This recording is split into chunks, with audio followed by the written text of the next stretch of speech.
Yo, what's up guys? Before we get into this video, I just want to show you off something really quick that was hot fixed today with the bank taster. Many of you have concerned about the preset update because you only can hit 1 and 2 for the first 2 presets in your bank. So that meant that anybody who was used to the old functionality where you actually got to choose, there used to be bubbles on the side over here where you got to choose exactly which preset was activated if you hit 1 or 2. And that, functionality was gone with this update. However, they brought that functionality back, but the way you achieve it is slightly different. So the way it works is you'll now, for example, if I grab 3, I can now drag 3 up to the top and it now becomes 1. So the way it'll work is you just drag the ones that you want to work as 1 and 2, you drag them into the first 2 slots. So it's the same functionality as before, just a new way of achieving it. So I just want to let you guys know that they've now brought that back. So hopefully a lot of you guys are happy about that. Anyways, on with the video. Yo, what is going on, my dudes? Welcome to another RuneScape news coverage video. So Jagex just came out with another content showcase stream. So for the next couple of days, we're going to be breaking down all the things showed off there. So first up, we're going to go into some NXT fixes, or changes actually, that is being worked on by Mod Chili. So without any further ado, let's just jump right into the video.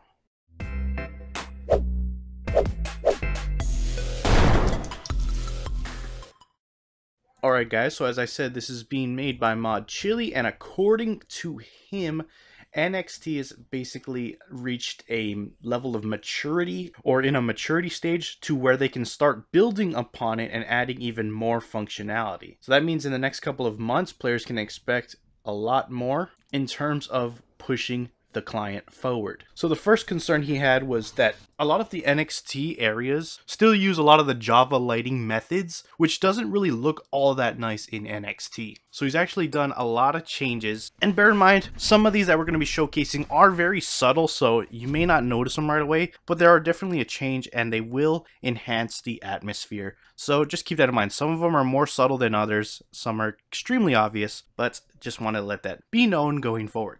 Now the first place they show off is Demonheim. So you see here, this is what Demonheim actually looks like currently in the game. This is without any of the lighting changes yet. But we're going to move into an area slightly south that does have those lighting changes.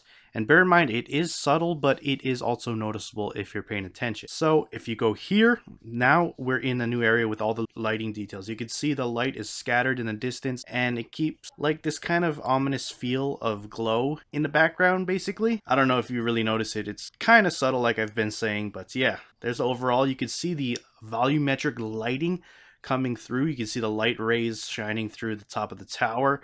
Looks really cool. We've actually seen this in Manifoss, but that's pretty much like the only area, maybe a couple others. But they're starting to add that volumetric lighting to other areas in the game, and here is one of the examples here in Demonheim. Another thing they also said, this is technically a snowy area, so the light tends to scatter in the real world. It would, because it has a lot to reflect off of. So that being said, they actually can play around with the shadow intensity. So you see here the shadow of the tower versus the shadow of the character, for example, and they tone down the strength of the shadow, seeing as light would be scattered all around in this area. So shadows in certain areas are not going to be as intense or not as dark as other ones, depending on the environment, which actually really is a neat little thing that they did that really actually adds some immersion to the game, and it looks really cool. The next area shown off is the Mortmire Swamp. You can see this is actually what it looks like currently in the game without any of the light changing effects. And then we're going to jump right into what it looks like with the lighting changes. Now this isn't all the light changes that Mod Chili actually wants to do for this particular area, but here are some of the stuff he's done so far. So you can see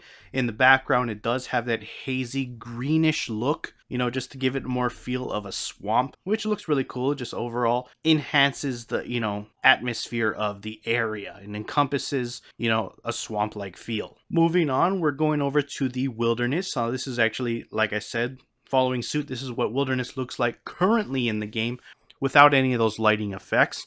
And we're going to jump quickly just a couple of squares south into an area with those lighting effects. So you can see here, this is what it looks like with all those lighting effects added. You can see the atmosphere, it's got that dark blue just looming over the horizon. It really has a big contrast, that dark blue with the bright orange of the lava. And again, it's just one of those little tiny changes that actually makes the immersion better. It makes it feel, or makes the wilderness for that matter, feel like a much more dark and grim place just by like looking off in the distance and you see these dark blue hues. So I think it looks really cool. Can't wait to see these kinds of things change into the final game. Moving on to another area, we have Burthorpe here, Burthorpe Taverley area, and we're going to show off, this one's one of the more subtle ones, but we're going to show off what it looks like. He tried to make it mod chilly, that is, make the sunny areas feel more sunny. So you can see it is an overall bright area, but it doesn't necessarily feel like the sun is beating down on this area or like illuminating this area as much as it could. So we're going to see, this is exactly what it looks like here. This is now the more illuminated area. It does look much more brighter, so you can see here it does make things stand out a lot more with that, you know,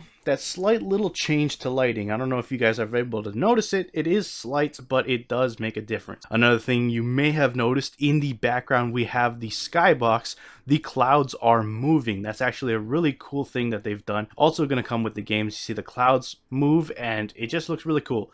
He did point out that obviously the clouds are moving way too fast to be realistic, so they're going to tone down the speed at which those things move. But, you know, that's still a work in progress. But the fact that they are moving and got moving skyboxes, that is actually going to even adds the immersion even further. And it just looks really cool. Can't wait to actually see those things. To see those actually moving, it's such a small little change to the game, but it does make things look way more lively and realistic for that matter. So that's actually really cool. The final thing I want to show off that they added was depth of field. So you can see in this test area here, off in the distance, you have a mock-up of the Field NXT agility course. So you can see here, that's what it looks like off in the distance.